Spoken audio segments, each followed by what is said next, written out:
جیسے کہ نافرمان قومیں ہمیشہ سے اپنے نبیوں کے ساتھ کرتی ہیں۔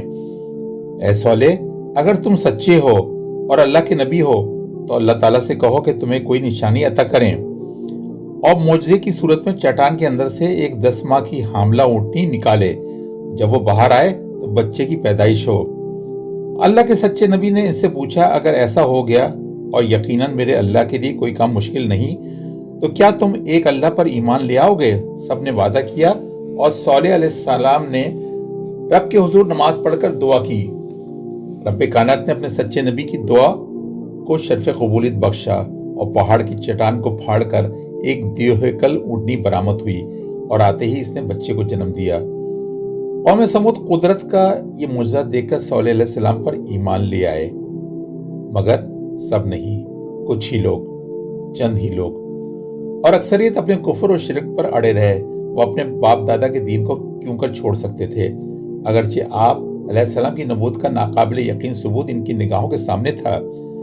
صالح علیہ السلام نے فرمایا، تمہارا مطالبہ پورا ہو گیا ہے، مگر تم لوگ اس اونٹنی کو نہ چھیڑنا نہ تنگ کرنا۔ یہ اللہ کی زمین سے جہاں سے چاہے گی کھائے گی پیے گی، کوئی اس کی جانب بری نگاہ سے نہ دیکھے اور نہ ہی اسے تکلیف دینے کی کوشش کرے، ورنہ تم پر عذاب آ جائے گا۔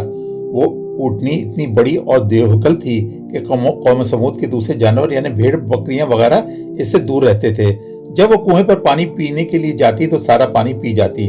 قوم سمود نے اس پر اعتراض کیا تو آپ علیہ السلام نے فرمایا کہ ایک دن پانی کی باری تمہاری ہے اور ایک دن اس اونٹنی کی۔ خاصے عرصے تک معاملہ یوں ہی چلتا رہا۔ ایک اہم بات، جب اونٹنی پانی پیتی تو اس کا دودھ اتنا ہوتا کہ سب کے برتن دودھ سے بھر جاتے۔ اس قوم سمود میں 7 بڑے سردار تھے جو شرپسند اور فسادی تھے۔ اس کے علاوہ 2 عورتیں تھیں جو حضرت صالح علیہ السلام سے نفرت کرتی تھیں۔ ان کے پاس مویشی جانور اور خاصی تعداد میں دولت تھی، وہ مالدار تھیں۔ اس طرح سے وہ 9 افراد ہو گئے کیونکہ ان 2 عورتوں نے 2 مردوں کو پیسے اور شادی کا لالچ دے کر اونٹنی کے قتل پر آمادہ کر لیا۔ اونٹنی پانی پی کر واپس آئی اور مصدہ نامی شخص نے تیر چلایا تو اونٹنی کے پاؤں میں پیوست ہو گیا۔ دوسرے شخص قدار نے تلوار سے اونٹنی کی کونچیں کاٹ دیں، وہ زمین پر گر پڑی اور زور سے آواز نکالی۔ اونٹنی کا بچہ بھاگ کر پہاڑ پر چڑھ گیا۔ ان لوگوں نے اونٹنی کو نیزہ مار کر قتل کر دیا اور اونٹنی کے بچے کے پیچھے بھاگے، مگر پہاڑ شق ہوا اور بچہ اس کے اندر چلا گیا۔ حضرت صالح علیہ السلام کو اونٹنی کے مرنے کی اطلاع ملی تو آپ تشریف لائے اور اونٹنی کو مردہ حالت میں دیکھ کر بہت روئے۔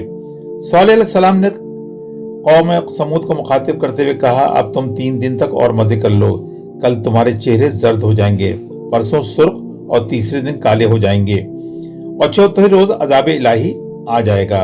اور پھر حضرت صالح علیہ السلام کی پیشن گوئی کے مطابق دوسرے دن ہی ان کے چہرے زرد ہو گئے۔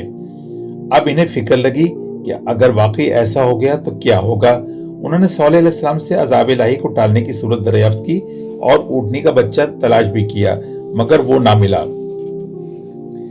آخر کار اس قوم نے حضرت صالح علیہ السلام ہی کو مارنے کا منصوبہ تیار کرنا شروع کر دیا، مگر وہ جو سب سے بہتر تدبیر کرنے والا ہے، اس نے قوم کے ارادوں سے آپ کو آگاہ کر دیا اور آپ رات ہی رات وہاں سے نکل گئے۔ اب ان 9 سرداروں نے آپس میں مل کر طے کیا کہ ہم سب مل کر صالح علیہ السلام اور اس کے گھر والوں کو قتل کر دیں گے اور ان کے ورثہ سے بول دیں گے کہ ہم تو قتل کے وقت موجود ہی نہیں تھے، اور جب سب مل کر حملہ کریں گے تو پتہ ہی نہیں چلے گا کہ قاتل کون ہے۔ معزز خواتین و حضرات، ذرا عرب کی تاریخ میں جھانکنے کی کوشش کریں۔ کیا ہمارے پیارے نبی صلی اللہ علیہ وسلم کے ساتھ بھی کچھ ایسا واقعہ پیش نہیں آیا تھا جب سارے قبائل مل گئے تھے اور ان قبائل کا ایک ایک جوان مرد اس جتھے میں شریک ہو گیا تھا جو ہمارے پیارے نبی صلی اللہ علیہ وسلم کو نقصان پہنچانا چاہتا تھا؟ اس طرح سے ان کی سوچ تھی کہ بنو ہاشم ہم سے بدلہ نہ لے سکیں گے، کیونکہ اتنے سارے افراد میں پتہ ہی نہیں چل سکے گا کہ حملہ کس نے کیا ہے، قاتل کون ہے۔ دراصل قبائلی نظام میں اگر کسی قبیلے کا کوئی دوسرے قبیلے کے کسی فرد کے ہاتھوں قتل ہو جائے تو قبیلے والے اس وقت تک چین سے نہیں بیٹھتے جب تک قاتل کو کیفر کردار تک نہ پہنچا دیں۔ جن 9 افراد نے سازش کے تحت پلان بنایا تھا حضرت صالح علیہ السلام کو قتل کرنے کا، اللہ تعالیٰ نے ان پر قوم سمود سے پہلے عذاب نازل فرما دیا۔ ایک بھاری بھرکم چٹان نے انہیں کچل کر ہلاک کر دیا۔ قوم سمود کے لیے مہلت کے 3 دن ختم ہو گئے تو آسمان سے ایک شدید قسم کی آواز یک گرج سنائی دی، زمین میں زلزلہ آ گیا اور ان تمام کی روحیں ان کے جسموں کو چھوڑ گئیں، وہ مر گئے، بے حس و حرکت ہو گئے، وہ اپنے گھروں میں جیسے بیٹھے تھے ویسے ہی رہ گئے، بے جان جسموں میں تبدیل ہو گئے۔ یہ وہ قوم سمود تھی جس کے ڈیل ڈول جیسا اور طاقتور اس روئے زمین پر دوبارہ کوئی نہیں آیا۔ وہ اس طرح سے فنا ہو گئے جیسے کبھی تھے ہی نہیں۔ بعض علماء کرام نے لکھا ہے کہ اس واقعے کے بعد حضرت صالح علیہ السلام حرم شریف تشریف لے گئے اور وفات تک وہیں مقیم رہے۔ قوم سمود کا زمانہ 6000 سال قبل کا ہے۔ وہ جو محلات اور اونچی اونچی عمارتیں بناتے تھے اب بس ان کے کھنڈرات رہ گئے ہیں، اور مدائن صالح میں ابھی بھی وہ چشمہ موجود ہے جس سے صالح علیہ السلام کی اونٹنی پانی پیا کرتی تھی۔ برسٹان چینل کو لائک کریں، شیئر کریں اور سبسکرائب کریں۔ Thank you.